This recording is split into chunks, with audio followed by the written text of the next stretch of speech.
പോക്കോയുടെ പോക്കോ M6 4G എന്ന പുതിയൊരു smart phone launch ചെയ്യാൻ പോകുന്നുണ്ട്. ഈ ഒരു ഫോണിന്റെ ലോഞ്ച് ഡേറ്റ് ഇപ്പം ഒഫീഷ്യലായിട്ട് കൺഫേം ആയിട്ടുണ്ട്.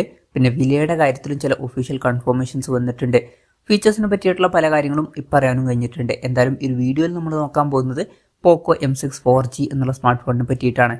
നമ്മൾ ആദ്യം ഫീച്ചേഴ്സും കാര്യങ്ങളൊക്കെ നോക്കുകയാണെന്നുണ്ടെങ്കിൽ ഡിസ്പ്ലേയുടെ കാര്യത്തിൽ പോക്കോ M6 4Gയിൽ 6.795 ഇഞ്ചിൻ്റെ ഫുൾ HD+ ഡിസ്പ്ലേ ആയിരിക്കും വരിക. പിന്നെ LCD പാനലുമായിട്ടായിരിക്കും ഈ ഒരു സ്മാർട്ട് ഫോൺ വരിക. പഞ്ചോൾ ഡിസൈൻ വരുന്നതായിരിക്കും പഞ്ചോൾ വരിക. ടോപ്പ് സെൻറ്റർ ഭാഗത്തായിട്ടായിരിക്കും. പിന്നെ ഡിസ്പ്ലേയിൽ 90 ഹെർട്സിൻ്റെ റിഫ്രഷ് റേറ്റും കാര്യങ്ങളൊക്കെ സപ്പോർട്ട് ചെയ്തേക്കാം. 120 ഹെർട്സിൻ്റെ റിഫ്രഷ് റേറ്റ് ഇതിലുണ്ടാവാൻ ചാൻസ് ഇല്ല. പീക്ക് ബ്രൈറ്റ്നസ് വരിക 550 നിറ്റ്സ് ആയിരിക്കും. പിന്നെ ഈ ഒരു സ്മാർട്ട് ഫോൺ 10,700 രൂപ പ്രൈസ് റേഞ്ചിലായിട്ട് ലോഞ്ച് ചെയ്തേക്കാം. ആ ഒരു പ്രൈസ് റേഞ്ചിൽ ഇത് തിരക്കില്ലാത്ത ഡിസ്പ്ലേ ഫീച്ചേഴ്സ് ആണ് എന്നൊക്കെ തന്നെ പറയാൻ പറ്റിയിട്ടുള്ള ഡിസ്പ്ലേ ഫീച്ചേഴ്സ് ആണ്. പിന്നെ സൈഡ് മൗണ്ടഡ് ഫിംഗർ പ്രിന്റ് സെൻസറൊക്കെ ഇതിൽ വരുന്നതായിരിക്കും. IP53 റേറ്റിംഗ് ഇതിൽ സപ്പോർട്ട് ചെയ്യും.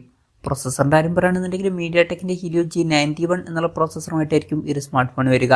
10,700 രൂപ പ്രൈസ് റേഞ്ചിൽ അത് തിരക്കില്ലാത്ത ഒരു പ്രോസസ്സറൊക്കെ തന്നെയാണ്. പക്ഷേ ഒരു കാര്യം എന്താ വെച്ചാൽ 5G സപ്പോർട്ടൊന്നും ഉണ്ടാവില്ല. മാക്സിമം 4G സപ്പോർട്ടായിരിക്കും ഇതിൽ വരിക. പിന്നെ ഈ ഒരു ഫോണിൻ്റെ ബേസ് വേരിയൻറ്റിൽ 6GB റാമും 128GB ഇൻറ്റേർണലും ആയിരിക്കും വരിക. പിന്നെ 8GB റാമും 256GB ഇൻറ്റേർണലുമായിട്ട് വരുന്ന ഒരു വെർഷനും വരുന്നതായിരിക്കും. ഈ ഒരു കാര്യങ്ങൾ ഇപ്പോൾ കൺഫേം ചെയ്തിട്ടുണ്ട്. പിന്നെ LPDDR4Xൻ്റെ റാം ആയിരിക്കും ഇതിൽ വരിക. മെമ്മറി എക്സ്പാൻഡ് ചെയ്യണമെന്നുണ്ടെങ്കിൽ മെമ്മറി കാർഡ് സ്ലോട്ടും കാര്യങ്ങളൊക്കെ ഇതിൽ വന്നേക്കാം. പിന്നെ ഗ്ലോബൽ വെർഷനിൽ NFC എന്നുള്ള ഫീച്ചർ സപ്പോർട്ട് ചെയ്യുന്നതായിരിക്കും. പക്ഷേ ഇന്ത്യൻ വെർഷനിൽ സപ്പോർട്ട് ചെയ്യുമോ എന്ന് പറയാനും പറ്റില്ല. പലപ്പോഴും ഇന്ത്യൻ വെർഷനിൽ NFC എന്നുള്ള ഫീച്ചർ ഒഴിവാക്കാറുണ്ട്, പ്രത്യേകിച്ച് ബഡ്ജറ്റ് സെഗ്മെന്റിൽ വരുന്ന ഫോണൊക്കെയാണ് എന്നുണ്ടെങ്കിൽ. പിന്നെ Android 14 ബേസായിട്ടുള്ള HyperOS സോഫ്റ്റ്വെയറും കാര്യങ്ങളൊക്കെ ഇത് വരുന്നതായിരിക്കും. 3.5 മോഡി ജാക്ക് ഈ ഫോണിൽ വന്നേക്കാം. ക്യാമറയുടെ കാര്യം പറയുകയാണെന്നുണ്ടെങ്കിൽ ഫോണിൻ്റെ പിന്നിൽ ഡ്യുവൽ ക്യാമറ സെറ്റപ്പ് വരുന്നതായിരിക്കും. 108 mega pixel main camera sensor ആയിരിക്കും ഈ ഫോണിൽ വരിക. പിന്നെ 2 മെഗാ പിക്സൽ ഒരു ഡെപ്ത് സെൻസറും ഇതിൽ വരും. 13 മെഗാ പിക്സൽ സെൽഫി ക്യാമറയും ഈ ഫോണിൽ വന്നേക്കാം. ബാറ്ററിയുടെ കാര്യത്തിൽ 5030 mAh ബാറ്ററി ആയിരിക്കും ഇതിൽ വരിക. 33 വാട്ടിൻ്റെ ഫാസ്റ്റ് ചാർജ് സപ്പോർട്ടും വരുന്നതായിരിക്കും. Type-C ചാർജിംഗ് പോർട്ടും ഇതിൽ വന്നേക്കാം. 10,700 രൂപ പ്രൈസ് റേഞ്ചിലൊക്കെ ആണെന്നുണ്ടെങ്കിൽ ഇത് അത്യാവശ്യം നല്ലൊരു ബാറ്ററി സെറ്റപ്പ് ഒക്കെ തന്നെയാണ്. 33 വാട്ടിൻ്റെ ഫാസ്റ്റ് ചാർജ് സപ്പോർട്ട് എന്നുള്ളത് ഈ ഒരു പ്രൈസ് റേഞ്ചിൽ നല്ലൊരു കാര്യം തന്നെയാണ്. അപ്പം ഇതൊക്കെയാണ് ഫീച്ചേഴ്സിനെ പറ്റി പറയാനുള്ള കാര്യങ്ങൾ. ഇനി ലോഞ്ച് ഡേറ്റിൻ്റെ കാര്യം പറയുകയാണെന്നുണ്ടെങ്കിൽ ജൂൺ 11 ഈ സ്മാർട്ട് ഫോണിൽ ലോഞ്ച് ചെയ്യാൻ പോകുന്നത്.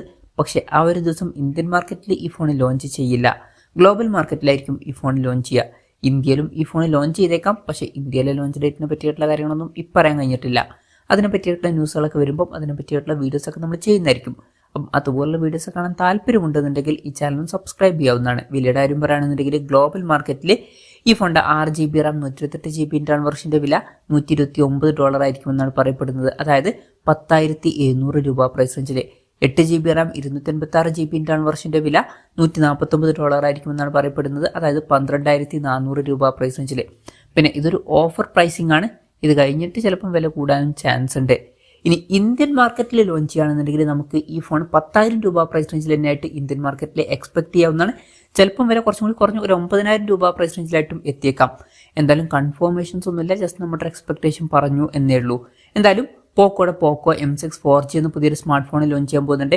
ഈ ഒരു ഫോണിനെ പറ്റിയിട്ടുള്ള നിങ്ങളുടെ അഭിപ്രായം ജസ്റ്റ് ഒന്ന് കമൻറ്റ് ചെയ്യുക.